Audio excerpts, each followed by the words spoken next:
할렐루야. 우리 옆에 거나까지 인사합시다. 잘 오셨습니다. 우리 한 번 더 인사합시다. 당신을 위해 좋은 일이 시작되었습니다. 당신을 위해 좋은 일이 시작되었습니다. 네. 네, 설교 전에 창근아 앞으로 와. 오늘밖에 이 귀한 휴가 시간에 와서 예배드리는 귀한 점 어떻게 너한테는 특별히 보너스 줄게. 여기로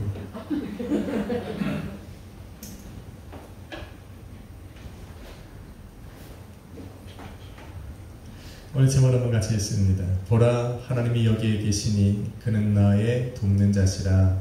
보라 하나님이 여기에 계시니 그는 나의 돕는 자시니라. 아멘. 사람에게 영과 혼과 육이 있듯 사방으로 우겨싸움을 당하는 것도 영과 혼과 육의 종류가 있습니다. 때로는 우리가 환경으로 사방에 우겨싸움을 당할 수도 있지만 우리의 마음으로도 우겨싸움을 당할 때가 있습니다. 이러지도 못하고 저러지도 못할 때 바로 그럴 때를 우리는 사방으로 우겨싸움을 당한다 말을 합니다. 사방으로 우겨싸움을 당해도 쌓이지 않을 것이라 말한 그런 사도 바울의 말을 사방으로 우겨싸움을 당한 사람들은 얼마나 신뢰하고 있을까? 사방으로 우겨싸움을 당했을 때 성도는 과연 이 말씀을 기억하며 믿음을 지킬 수 있을까 질문을 해봅니다. 성도가 이 말씀을 마음에 담고 믿음으로 위기를 이겨나가고 있다면 길가와 돌밭과 가시떨기에 씨를 뿌리던 농부의 마음처럼 아마 성도들의 심령에 하나님의 말씀을 주시며 우리 주님께서 원하셨던 바로 그 뜻, 아마도 그 뜻이 성도들의 삶에 이루어지고 있다는 의미가 될 것입니다. 받은 그 말씀이 그 사람의 마음밭을 갈아엎어 좋은 땅으로 변화시켜가고 있다라는 증거가 될 수도 있습니다. 한 주간 어떻게 땅을 잘 갈아엎으셨습니까? 얼마나 갈아엎으셨습니까?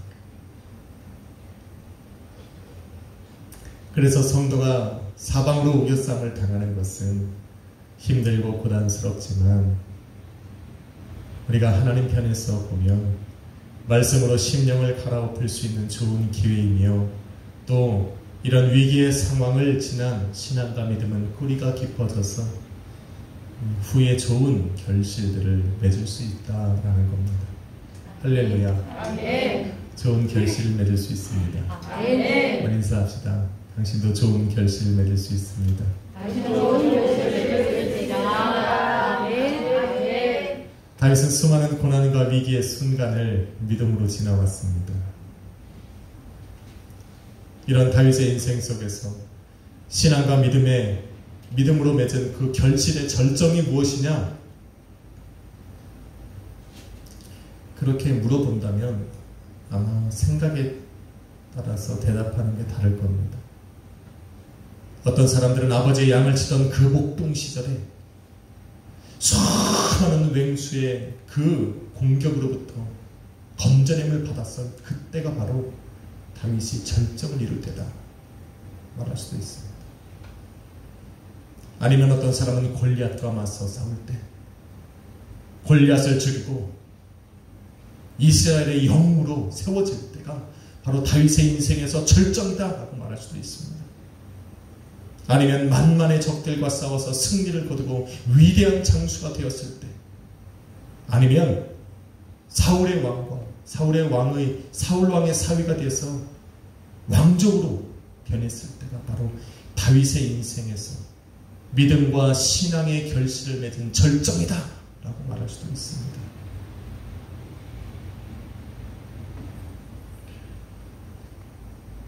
만일 세상 사람들의 기준처럼 세상에서 출세하고 성공하는 것이 바로 인생의 절정이란다면 이 모든 주장들은 다 타당성이 있습니다.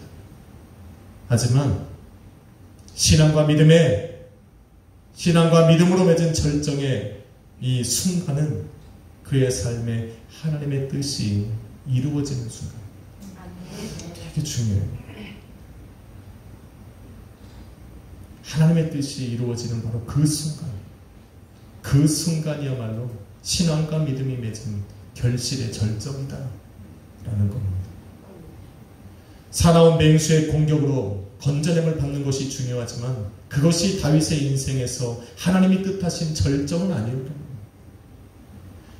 그 어마어마한 골리앗을 그 물맷돌로 떨어뜨리는 그 엄청난 일을 하고 영으로 등극했지만 하나님께서 다윗의 인생에 계획하신 그 계획의 절정은 거기가 아니라는 겁니다. 위대한 장수가 돼서 만만의 적들을 쳐부수고 이스라엘로 승리하게 만들었던 그 다윗, 바로 그 순간을 우리 하나님이 다윗의 인생에서 계획하신 절정은 아니라는 겁니다.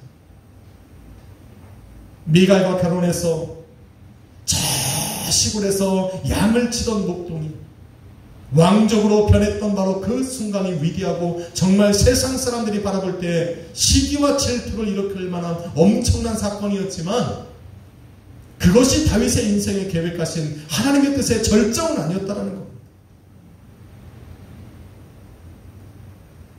하나님께서 다윗의 인생에 결정해 놓으신 인생 최고의 절정의 순간은 다윗으로 당신의 백성들을 당신을 대신하여 말씀으로 이끌어갈 이스라엘 왕이 되는 겁니다. 이스라엘 왕이 되어 그 나라에 하나님의 말씀이 세워지고 그 이름이 세워지고 그로 인해서 모든 땅에 여호와 하나님의 이름이 높아지는 것, 바로 그 순간이 하나님께서 다윗에게 계획하신 인생 절정의 순간이다. 그리고 생각해보면 하나님께서는 이 순간을 위해 다윗의 인생을 끌어오시고 어린 시절 아버지의 양을 치던 다윗에게 왕이 찾아가 왕의 기름을 부으셨고 그가 홀로 광야에서 양을 칠 때도 수많은 맹수들이 공격할 때도 우리 하나님이 그 맹수들과 싸워 이기게 하셨던 바로 그 이유는 그 자리로 가야 하기 때문에 그래요. 무시무시한 그 골리앗 앞에 담대하게 서게 하신 것도, 만만의 적들과 싸워서 담대하게 승리하게 하신 것도 다윗이 걸어가야 할 길이 아직 남아있기 때문에 그래요. 다윗은 이 엄청난 시기를 신앙과 믿음으로 견디고 이겨내면서 한 가지의 진리를 깨닫게 됩니다. 그 진리가 무엇이냐면 자신의 인생에 하나님은 항상 계시다라는 거예요. 아멘. 이 놀라운 진리를 다윗이 발견합니다. 다윗이 기록한 시편 속에 하나님은 항상 다윗 곁에 계셨어요. 맹수와 싸울 때도, 골리앗 앞에 섰을 때도, 만만의 적들과 전장에서 치열하게 싸울 때도 다윗의 곁에는 항상 주님이 계셨어요. 아멘. 할렐루야. 아멘. 이 진리를 깨닫게 되었을 때 다윗은 이제야 왕이 되는 참 훈련을 받게 됩니다.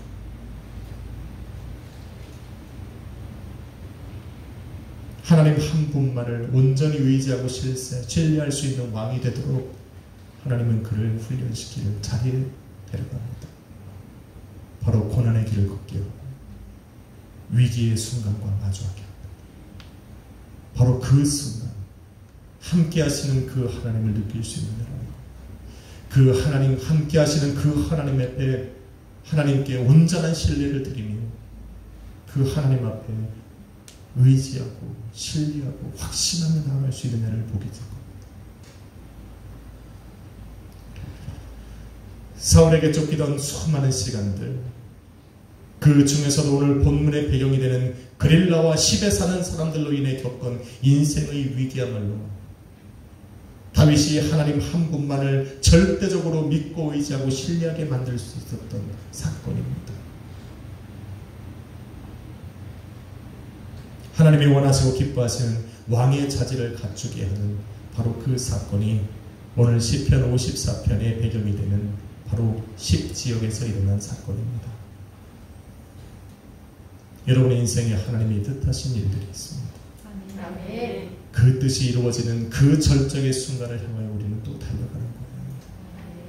수많은 고난이 있는 겁니다.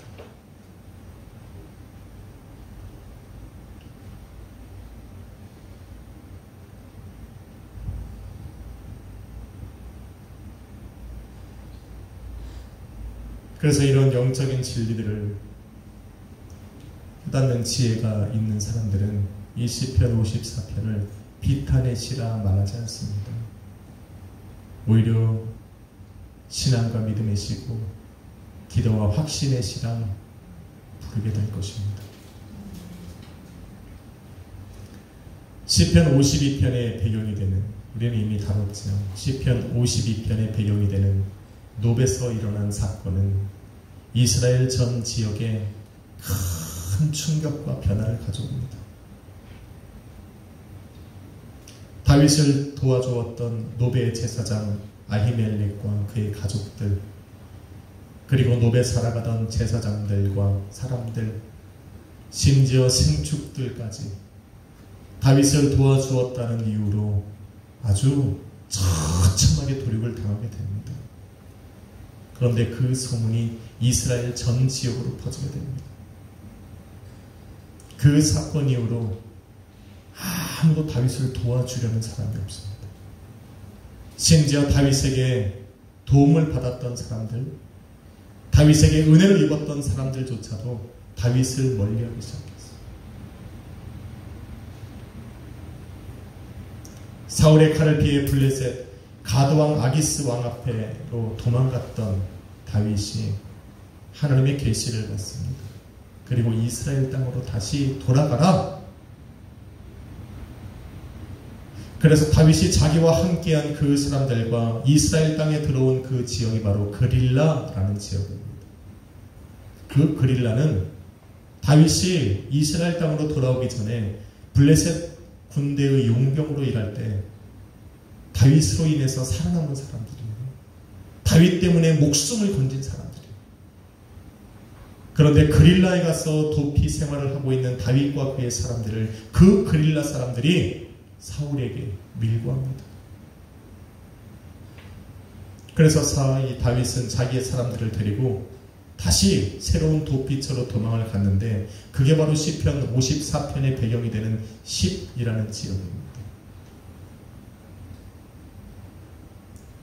다윗이 이 지역으로 은신처를 옮긴 이유는 바로 그곳이 다윗의 고향이자 또 아는 사람이 많아요.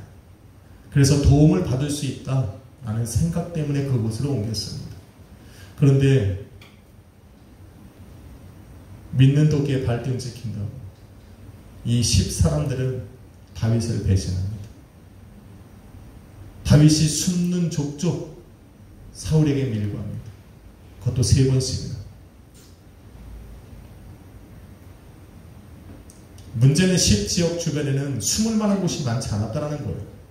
숲이 우거진 것도 없고 깊은 골짜기도 없습니다. 숨을 수 있는 동굴 몇 군데가 있는데 이미 3번이나 옮겨갔습니다.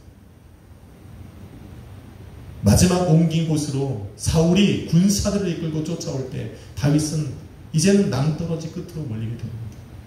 앞으로 갈 수도 뒤로 돌아갈 수도 없는 상황. 맞서 싸우기에는 힘이 부족하고 그렇다고 해결할 방법이 없습니다. 상황이 이렇다 보니 하나님께서 왜 이곳으로 다윗과 그의 사람들을 인도하셨을까? 라는 질문을 던지게 됩니다. 더 이상 갈 곳도 없고 피할 곳도 없고 그야말로 사방으로 우겨쌈을 당하여 죽음만 바라보아야 하는 이 지역으로, 이 곳으로 하나님은 왜 다윗을 끌어왔을까? 왜 그렇습니까? 우리가 주님의 뜻을 따라 쭉 걷다 보면 평탄한 길이 나올 줄 알았는데 막상 그 말씀 따라 걸어보니 바로 이 10광야 낭떠러지 끝과 같은 곳일 겁니다. 400년 동안 애굽에서 종노릇하며 살아왔던 그들이 하나님의 말씀을 받고 모세의 인도함을 받아서 힘차게 나와서 첫 번째로 도달한 곳이 홍해 앞이었어. 왜 하나님은 항상 말씀으로 큰 결단을 내리고 하나님의 말씀을 따라 걷는 그 사람들 앞에 홍해를 놓을까? 왜 죽음의 낭떠러지와 만나게 할까? 모든 사람들이 이제 다 끝났다. 포기할 일밖에 남지 않았다. 라고 말하는 바로 그 순간, 바로 그러한 이야기가 나오는 바로 그 곳으로 우리 하나님은 인도해 가신 거예요. 여러분, 다윗 곁에는 600명의 용맹한 군사들이 있었어요. 다윗도 사람인지라 600명이라고 하는 그 든든한 군사들이 있었기 때문에 사울을 피해서 도망 다닐 수 있었던 거예요. 그러다 보니 은연중에 그들을 의지하게 된 겁니다. 그래서 하나님이 그 600명의 군사를 의지하던 다윗의 마음을 돌이켜서 그들을 의지하지 않고 오직 하나님 한 분만을 의지하고 바라보고 신뢰하며 하나님을 향한 믿음으로 그 나라를 세울 수 있는 왕의 자리에 오를 수 있도록, 왕의 자질을 갖출 수 있도록 바로 그 낭떠러지 끝으로 몰고 간 거예요. 600명의 군사로는 턱없이 부족한, 그 군사력으로는 도대체 벗어나지 못하게 하는 그 막다른 곳으로 그들을 인도해 가신 겁니다. 하나님만 의지하라고.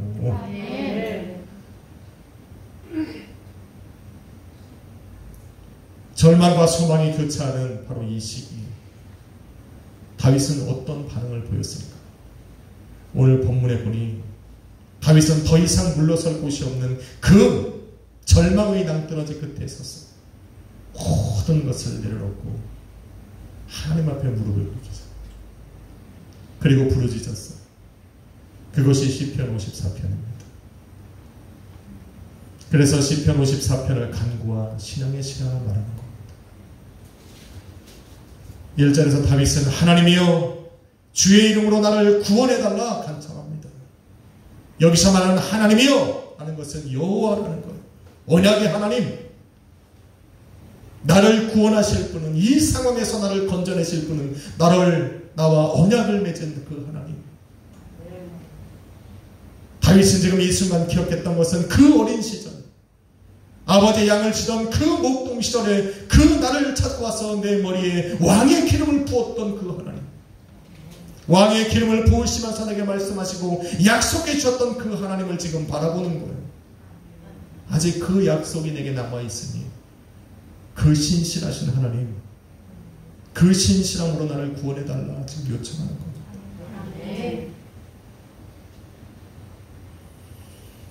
주의 힘으로 나를 판단하소서. 판단해달라는 것은 억울함을 풀어달라는 것.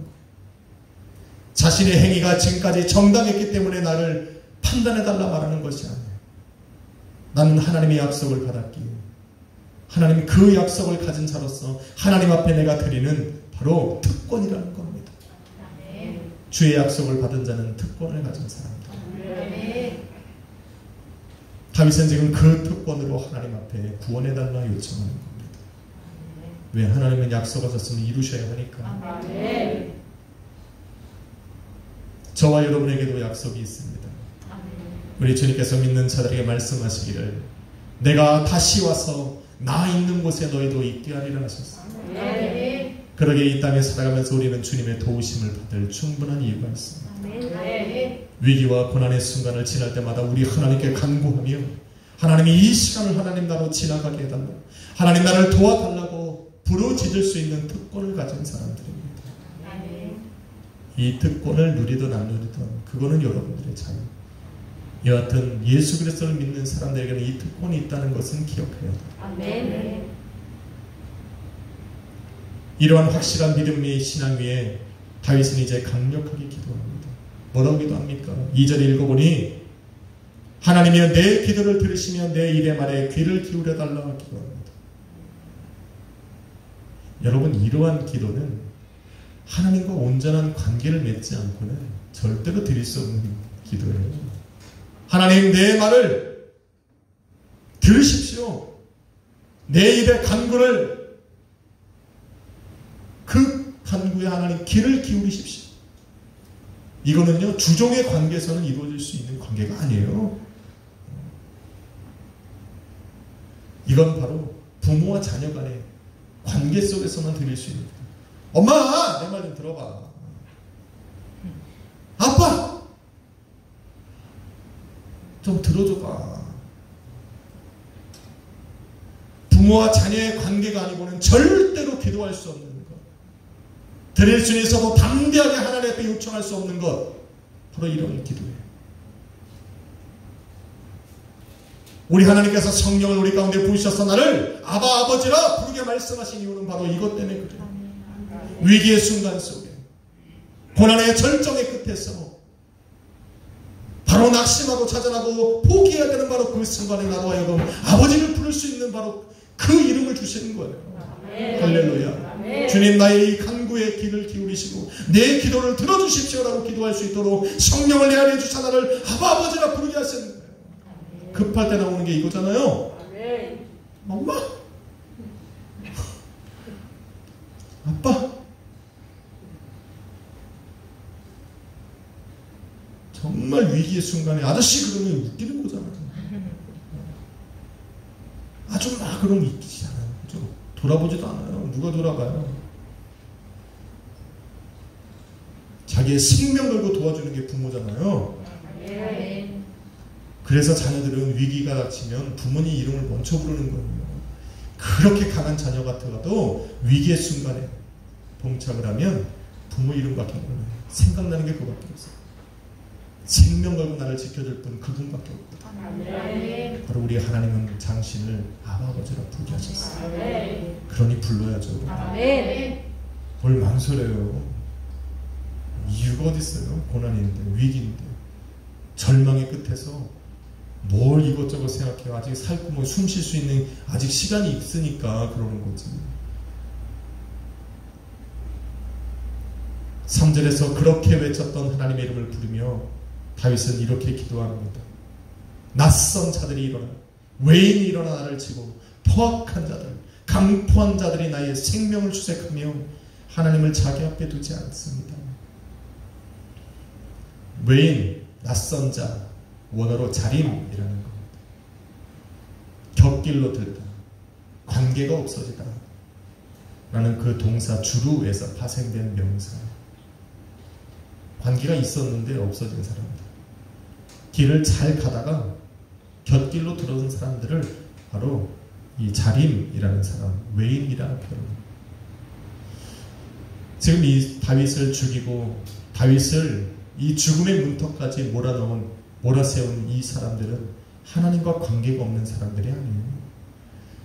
하나님께서 택함받아, 하나님께 택함받아 하나님의 백성이라는 소리를 듣던 사람들이라는 거예요. 사울이 그렇다는 거예요. 사울을 따르던 군사들이 그렇고 그릴라 사람들과 10지역에 살던 사람들은 다 하나님의 백성이었습니다. 하나님과 관계가 있던 사람들이에요. 그런데 하나님의 뜻을 자신들의 뜻과 부딪힐 때 과감하게 버려버린 사람들이에요. 자신들이 원하고 좋아하는 그 길로 들어선 사람들. 그래서 지금 다윗은 이들을 외인이라 부르고 낯선 자들이라 부르고 더 이상 하나님과 관계가 없는 사람들이라 부르는 겁니다. 사울은 당신의 마음에 합한 왕을 세우시겠다 말씀하신 그 하나님의 말씀을 어기고 자기의 그 왕의 자리를 놓치지 않으려고 다윗을 끝까지 죽이려고 한 거예요. 그걸로 인해서 하나님과 멀어집니다. 사울을 따르던 군사들은 하나님을 왕으로 섬기지 않고 사울을 자신의 왕으로 섬겼어요. 그래서 따라다녔어요. 그러니 하나님과 멀어질 수밖에 없습니다. 실에 사는 사람들은 어떻습니까? 하나님의 뜻이 분명함에도 불구하고 다윗과 그의 사람들을 계속하여 자신의 생명을 구하고자 그들을 생명을 내어주는 거예요. 하나님과 멀어지는, 하나님과 관계가 없는 외인으로 변하기 시작합니다. 성경은 이들을 강포한 자, 포악한 자라고 부릅니다. 하나님의 완전한 계획과 뜻과 맞서려고 하니 이들은 최선을 다해야 될 거예요.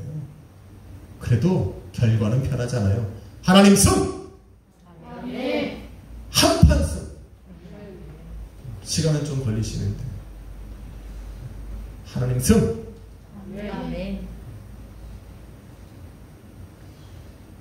그러니 하나님 편에 서라고요. 하나님의 승리를 확신하는 자, 하나님의 승리를 믿는 자, 그런 사람들은 어떤 고백을 드릴까요? 하나님의 승리를 확신했던 다윗은 4절에 이렇게 고백을 했습니다. 하나님은 나를 돕는 이시며 주께서는 내 생명을 붙들어 주시는 이시니이다. 이 4절이 바로 54편을 붙들고 있는 핵심 구절입니다. 그래서 저는 제목을 그렇게 정한 거예요. 보라! 하나님이 거기 계시니 그는 나를 돕는 자시라. 오늘 4절의 말씀이 그겁니다. 하나님은 나의 돕는 이시며 주께서는 내 생명을 붙들어 주시는 이십니다. 그런데 원어에 보면 하나가 빠져 있어요. 한글 성경에 보면 원어의 단어가 하나 빠져 있어요. 희내라는 단어. 굉장히 중요한 단어인데 문맥상 맞지 않다고 해석을 안 했어요. 희내 뜻은 보라, 여기에 있다 라는 뜻이에요. 그래서 이 희내라는 단어를 포함시켜서 이 4절을 다시 쓰면 이 뜻이에요. 보라, 하나님이 여기 계신다. 그는 나의 돕는 자시라. 이게 더 멋있는 것 같은데 왜 뺐을까? 하나님께서는 지금 다윗을 도와주시는 분으로 다윗과 함께 계시는 거예요. 믿으시면 아멘 합시다. 여러분, 다윗이 지금 어디 있어요? 죽음의 끝에 서 있는 거예요. 사망의 낭떠러지 끝에 서 있는 거예요. 위기의 절정 순간에 지금 서 있는 겁니다. 더 이상 피할 길도 도망갈 수도 없고 그들과 맞서 싸울 수 없는 그 환경 속에 사망으로 우겨싸움을 당한 그 중심에 지금 다윗이 서 있는데 그곳에 다윗을 돕는 자로서 하나님이 다윗과 함께 서 계시더라는 거예요. 할렐루야. 이 얼마나 감동인지 몰라요, 여러분. 저는 이 글을 읽으면서 정말 짜릿하더라고요. 막 가슴에서 막 울리더라고요.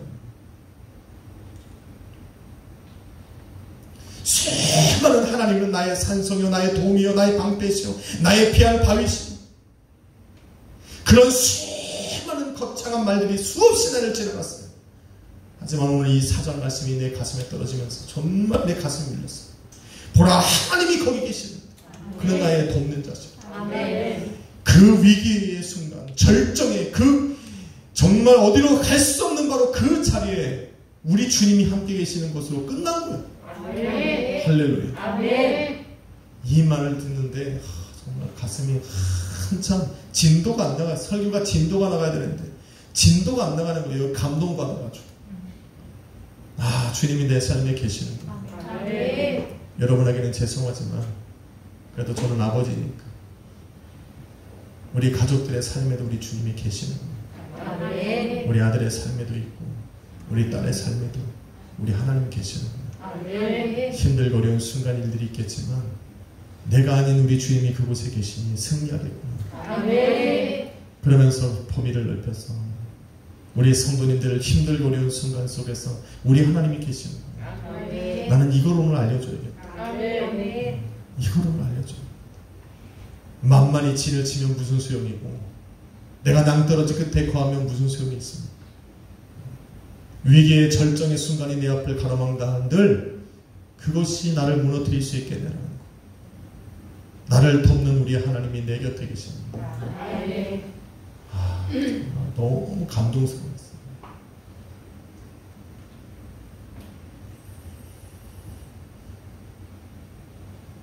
다윗이 죽음의 목전에서 또 위기의 절정에서 자신과 함께 계시다라는 그 주님을 바라볼 수 있었던 그 이유가 무엇일까?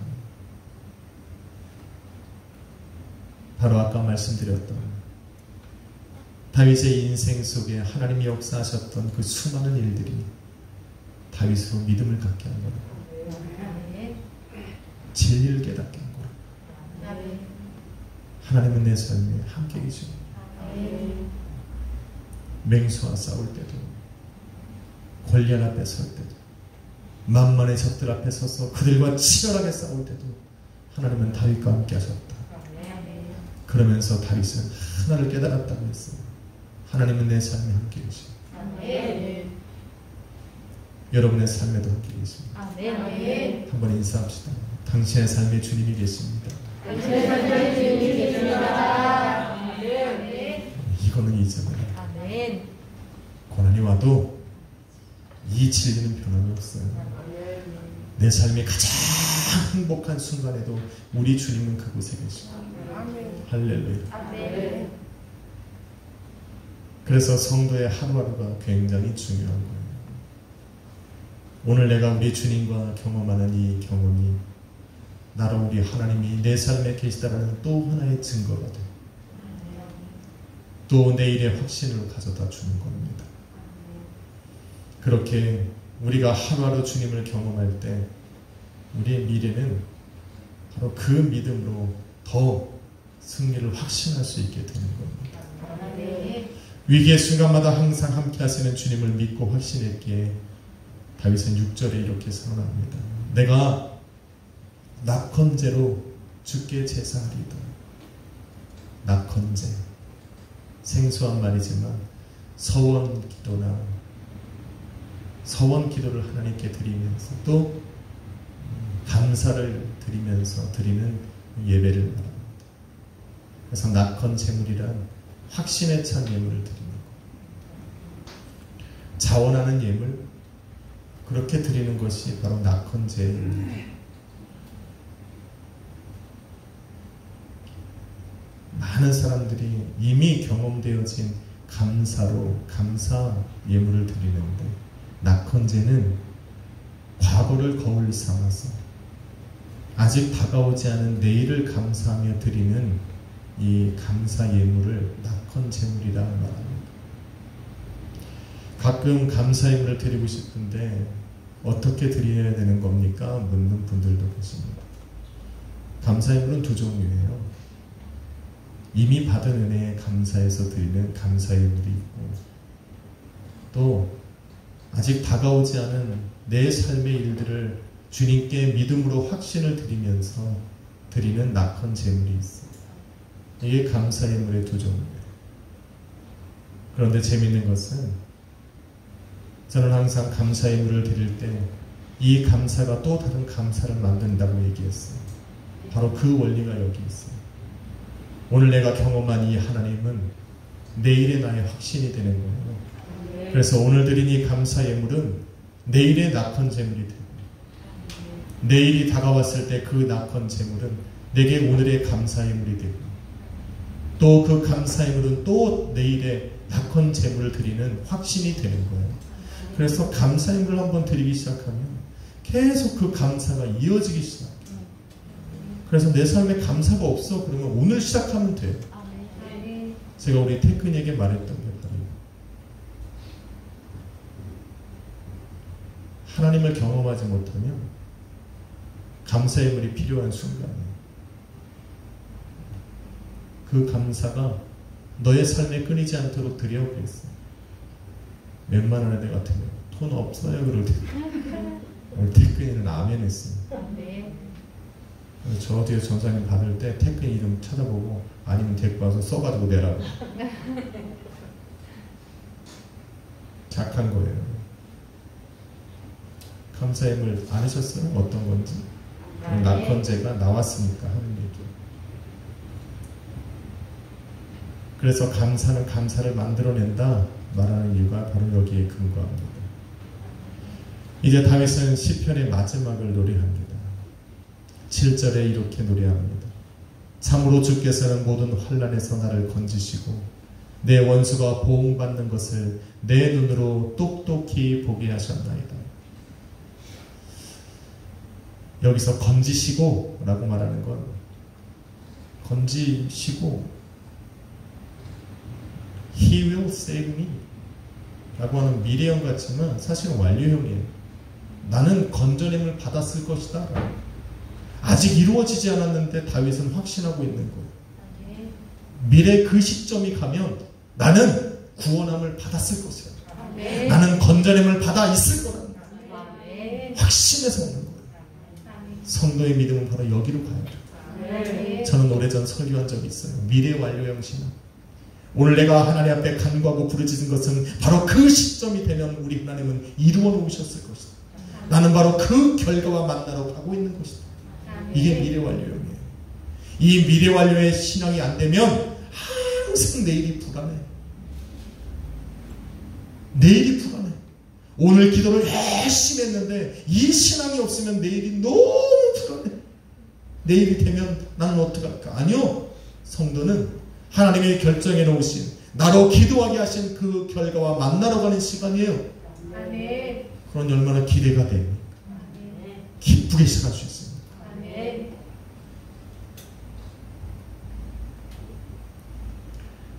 인간적인 생각일 수 있지만 저는 7절을 읽으면서 너무 통쾌했어요.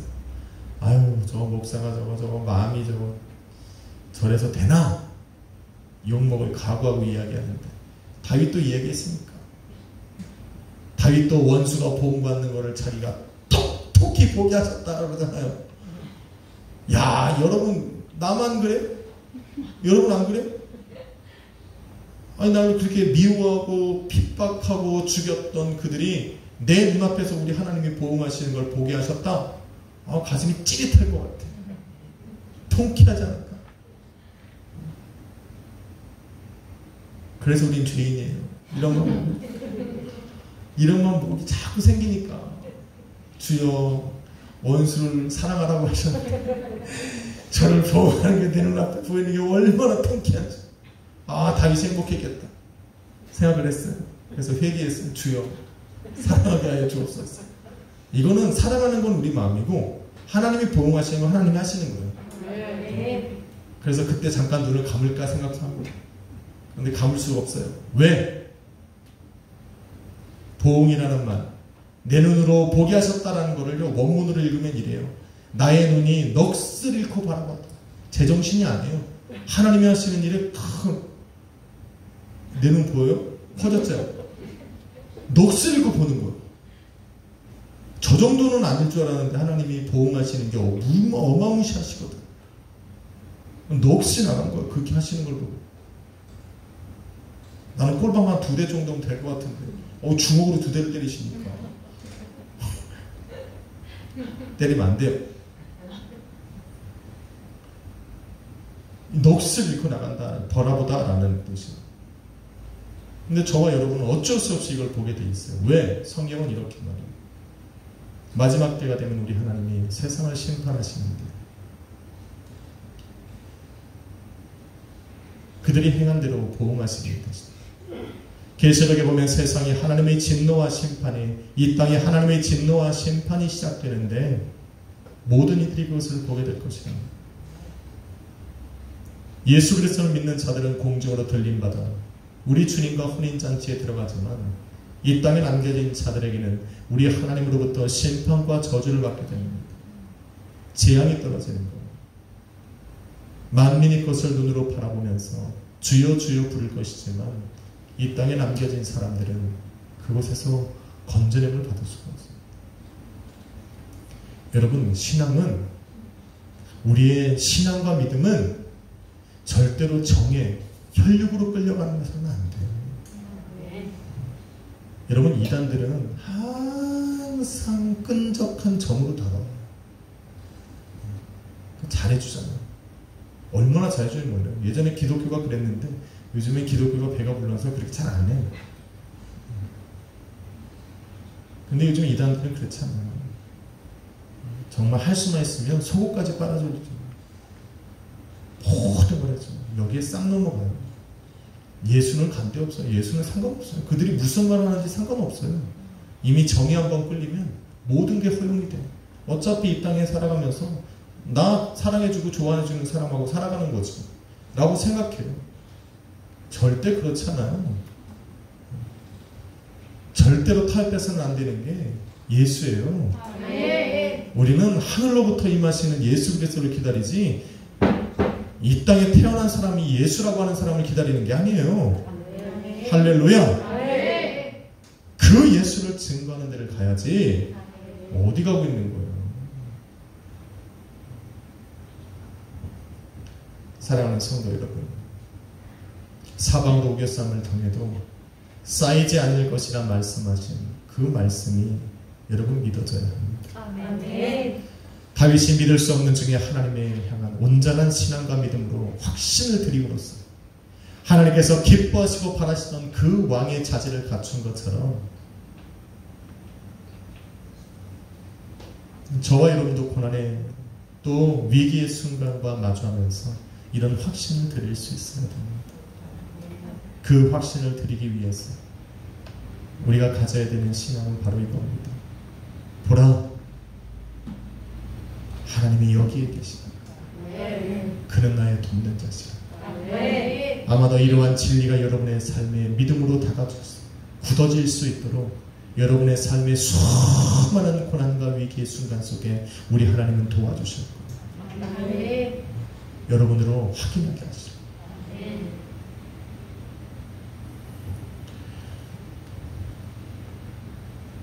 주님은 성도와들 함께 하십니다.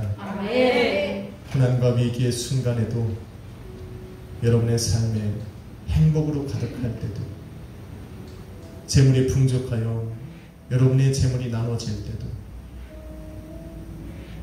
모든 순간 우리 주님은 바로 여러분과 함께 할 겁니다.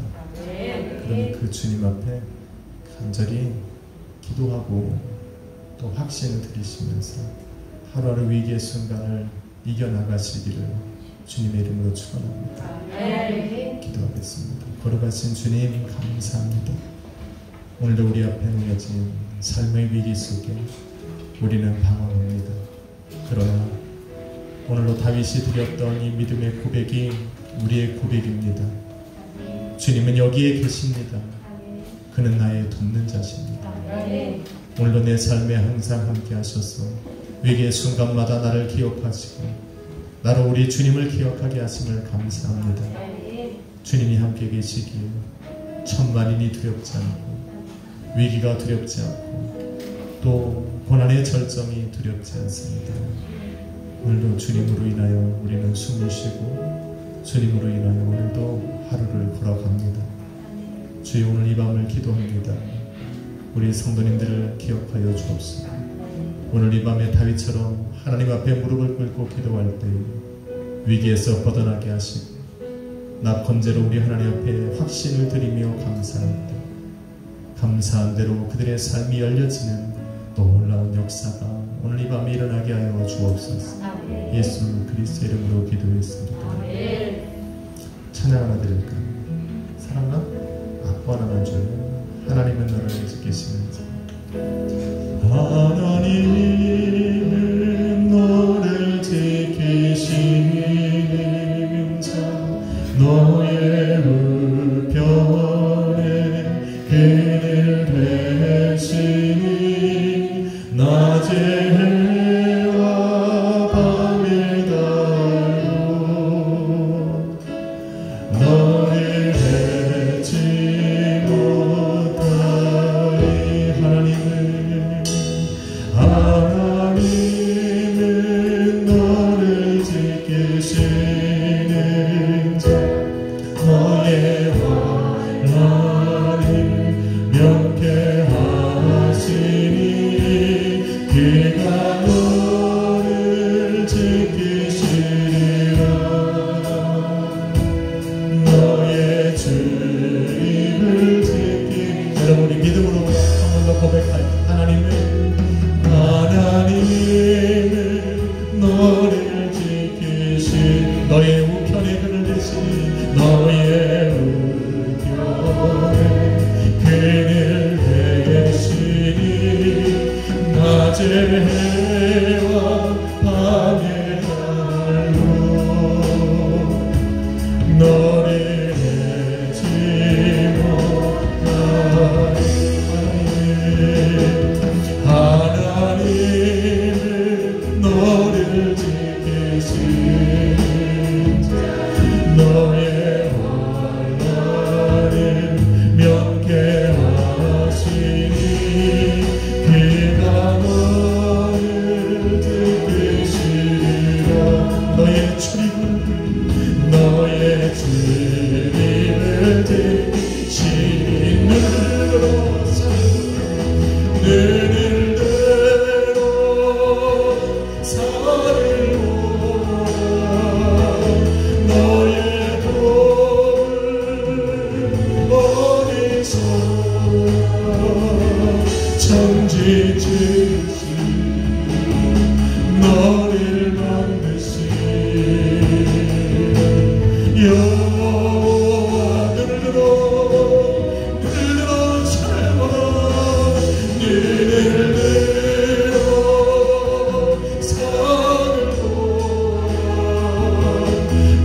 여러분이 이 시간 우리 합심을 하고 기도할 것입니다. 주여 오늘 나와 인생의 위기성에 달린 것들이 여과없이고 오늘 나와 항상 함께 하시는 주님을 의지하며 기억하고 그 주님 앞에 부르짖어야 하여 주옵소서. 기도하고 주여 한번 우리 합심을 기도합시다. 주여